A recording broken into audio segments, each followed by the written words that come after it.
ourselves about what our enemies are saying, but we must ask ourselves, why are those who claim to be our comrades silent? Why are those who are known and popular to be the most vocal on social media suddenly silent? Why are their voices when our movement is under attack? Where are those loud voices? Why do they not use their platforms to speak in defense of the EFF if they are truly loyal to this movement? It is our constitutional obligation to speak out and declare our confidence in this movement when those who were trusted with it chose to abandon it. However, comrade, if there are those amongst us who are to be ashamed to declare where they stand as we defend our movement, I'm willing to give you a simple task and go and look at what those closest to them are saying and how they are behaving. A leader of the EFF who is well known in the EFF, who's very popular in social media, on television, radio, and everywhere else. The EFF gets under attack. These leaders do not say anything, but because they don't know where they stand. But there is a practical way to find out where they stand. Just go and look at where their parents stand. Look at where their relatives stand. Look at where their spouses stand. You will know that those closest to them are speaking on their behalf because they whispered into their ears.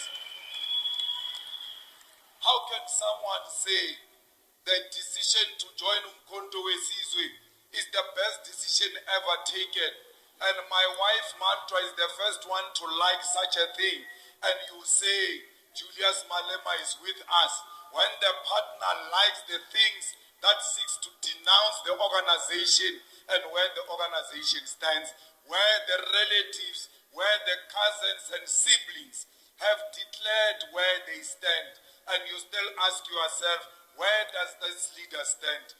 Look at those around you, and you will know where. No one who must not declare their confidence in the EFF. Those who choose to be silent during the attack of the EFF, we must know them for being the silent enemies of our organization, and they must be treated as such. Comrades, do not make the mistake of choosing people tomorrow who are too ashamed to choose you today. You are too busy following other resignations, popularizing certain people that they must take over, yet they are silent when people decided to abandon you.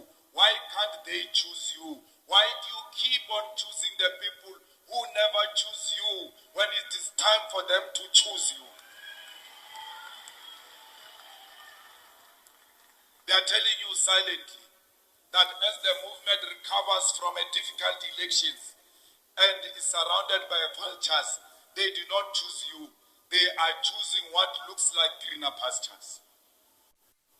Many of them are opportunistic because they want to see whether they will emerge in the upcoming Third National People's Assembly before they decide whether they will remain in the EFF or not.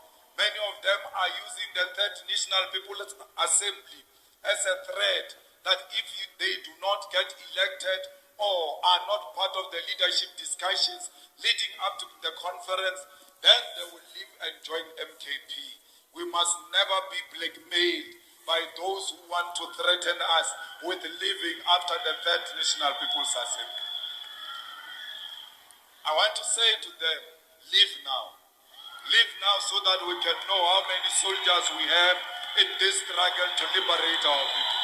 You must leave today because nothing is going to change between now and December. Nothing is going to change now, but in the future. The future looks bright because we determine it today. We are here to make our destiny for how the future